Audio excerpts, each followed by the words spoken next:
Laymen's evangelical fellowship స్థాపకులు కీర్తిశేషులు ఎన్ దానియేల్ గారు 1955వ సంవత్సరం మార్చి 9వ తేదీన చేసిన ప్రసంగం. యోహాను సువార్త 20వ అధ్యాయం 11వ వచనంలో, అయితే మరియ సమాధి బయట నిలిచి ఏడ్చుచుండెను. ఆమె ఏడ్చుచు సమాధిలో వంగి చూడగా, దేవదూతలు మరియతో, నీవెందుకు ఏడ్చున్నావు అని అడిగారు. ఆనందించవలసిన సమయాన ఆమె ఏడ్చూ ఉన్నది. మనము కూడా కొన్నిసార్లు నవ్వవలసినప్పుడు ఏడుస్తుంటాము, మరియు ఏడవలసి వచ్చినప్పుడు నవ్వుతుంటాము. ఇక్కడ మరియ సమాధి యొద్ద నిలువబడి, ఆమె వెనుక యేసు నిలువబడి ఉండినను ఏడుస్తూ ఉన్నది. ఎందుకనగా సమాధిలో యేసు శరీరమును ఆమె చూడలేకపోయింది. నీవెందుకు ఏడ్చున్నావు అని యేసే ఆమెను అడిగాడు. దేవుడు చాలా సత్యాలను మనకు బోధించవలసి ఉన్నాడు. మనం నిత్యమైన దీవెనను పోగొట్టుకున్నప్పుడు మనం ఏడవము. అయితే ఒక క్షణికమైన లేక భూ సంబంధమైన దీవెన పోగొట్టుకున్నప్పుడు మనం ఏడుస్తాము. దేవునితో ఉండువారు ఎప్పుడు ఏడవాలో, ఎప్పుడు ఆనందంగా ఉండాలో ఎరిగి ఉన్నారు. భూ సంబంధమైన విషయాల కొరకు మనం ఎంతో ఏడుస్తాము కాబట్టి ఆత్మీయ విషయాలను కోరుకొనుటకు శక్తి లేని వారమై ఉంటాము. మన అమాయకత్వమును బట్టి లోక సంబంధమైన విషయాల వెంట మనం పరిగెడుతూ ఉంటాము. తమిళనాడులోని నామక్కల్లో ప్రజలు దేవుని దుఃఖపరిచిన పాపముల కొరకు మరియు వారి వ్యర్థమైన జీవితమంతటి కొరకు ఏడ్చుట ప్రారంభించారు. అది సరియైన విధంగా ఏడ్చుట. ప్రతి విధమైన దుష్టత్వమునకు వ్యతిరేకముగా నిలువబట్టుకు సహాయము చేయు లక్షణాలను నీలో అభివృద్ధి చేయాలని దేవుడు ఇష్టపడుతూ ఉన్నాడు. దుష్టత్వం అంతటికీ వ్యతిరేకముగా క్రీస్తు తనను తాను సంపూర్ణంగా సిద్ధపరచుకున్నాడు. అన్ని పరిస్థితులను ఎదుర్కొనుటకు ఆయన సిద్ధముగా ఉన్నాడు. ఎఫెసీ పత్రిక 1వ అధ్యాయం 13వ వచనంలో, మీరును సత్యవాక్యమును అనగా మీ రక్షణ సువార్తను విని క్రీస్తునందు విశ్వాసముంచి వాగ్దానం చేయబడిన ఆత్మచేత ముద్రించబడితిరి. నమ్మకము మరియు విశ్వాసము సువార్త సత్యమునకు విధేయతలోనికి నడిపించును. విధేయత చూపుటకు నీకు బలం అవసరం. ప్రార్థన యందు కృప కొరకు అడుటకు నీవు బలవంత పెట్టబడతావు. నీ అవసరతకు చాలిన కృప దేవుడు కలిగి ఉన్నాడని నీవు కనుగొంటావు.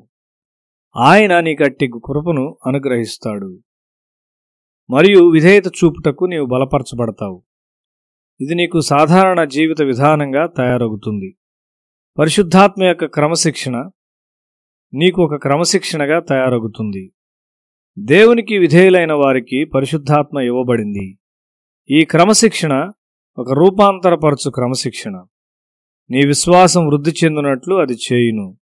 దేవుని ఉద్దేశాలు నెరవేర్చబడు జీవిత విధానంలోనికి నిన్ను నడిపించి నిర్ణయించుట ద్వారా నిన్ను ముద్రించును. దేవుని నుండి వాగ్దానములను నీవు పొందుకుంటావు. పరిశుద్ధాత్ముడు ఆ వాగ్దానములను నీకు చూపిస్తాడు. పరిశుద్ధాత్ముని క్రమశిక్షణకు లోబడుము. దేవుడు నిన్ను క్రమపరచి ఆయన సేవ కొరకు తగినవానిగా చేయనిమ్ము. నీకు దానికంటే ఎక్కువ లాభకరమైనది ఏదీ లేదు. ఎక్కువ పవిత్రమైన పరిచర్య, లోతైన పని మనము చేయవలసి ఉన్నాము. ప్రజలు ఎక్కువగా ముందుకు సాగగలుగునట్లు వారు ఆత్మీయంగా పూర్తిగా మార్పు చెందుటను, పరిశుద్ధపరచబడుటను మనం చూడవలసిన అవసరత ఉన్నది. మన లోతులేని ఆత్మీయ జీవితం కొరకు లోతైన దుఃఖమును కలిగి ఉండాలి. లోక సంబంధమైన విషయాలు కోల్పోయినందుకు దుఃఖించనవసరం లేదు. మీలో ప్రతి ఒక్కరిని ఉపయోగించుకున్నటకు దేవుడు ఇష్టపడుతూ ఉన్నాడు. నీ గుణశీలముపై ఏ దిశ నుండి అయినను సాతాను దాడి చేయకుండానట్లు పరిశుద్ధాత్మ దేవుడు ప్రతి భాగమును అభివృద్ధి చేయనిమ్ము. కొంతమంది వారి మాటల్లో, కొంతమంది వారి వస్త్రధారణలో, కొంతమంది తమ స్వభావములో, కొంతమంది వారి తలంపుల్లో బలహీనులుగా ఉన్నారు. వారి బలహీనమైన విషయాల ద్వారా సాతాను దాడి చేస్తాడు. మన బలహీనతలను కనుగొని వాటిని సరిచేసుకుందాము. అన్ని విషయాల్లో మనం ఎందుకు మాదిరిగా ఉండకూడదు? ఒక తప్పు చేయని జీవితము ప్రజల చెవులకు వినిపించు బలమైన ప్రసంగమై వారు ఎదిరించలేనిదిగా ఉండును. మత్తయి సువార్త 5వ అధ్యాయం 48వ వచనంలో, మీ పరలోకపు తండ్రి పరిపూర్ణుడు గనుక మీరును పరిపూర్ణులుగా ఉండెదరు అని రాయబడి ఉన్నది. మన జీవితాల్లో క్రైస్తవ గుణశీలమునకు సంబంధించిన సౌందర్యము మరియు బలమునకైన గొప్ప ప్రత్యక్షతను మనం వెదకవలసి ఉన్నాము. అన్ని విషయాల్లో మనం ఒక మాదిరిగా ఉండాలని దేవుడు మనలను కోరుచున్నాడు. రోగులను స్వస్థపరచుట, ఆత్మీయ సలహాలిచ్చుట, దయ్యములను వెళ్ళగొట్టుట మరియు ప్రజలను క్రీస్తు యొద్దకు నడిపించుట అనునవి మనకు సాధారణమైన విషయాలుగా ఉండాలి. మన క్రైస్తవ జీవితములలో మనలను మనం పరిపూర్ణముగా చేసుకుందాము.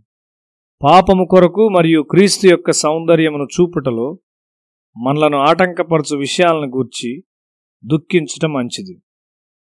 నీ యవన కాలమునందు కళాశాలలో నీ సహవిద్యార్థులకు సాక్షిగా ఉండుటకు ఈ శిక్షణ, బోధ మరియు దేవుని సేవించుటకైన ఆధిక్యత ఒక ప్రత్యేకమైన ధన్యత అయి ఉన్నది.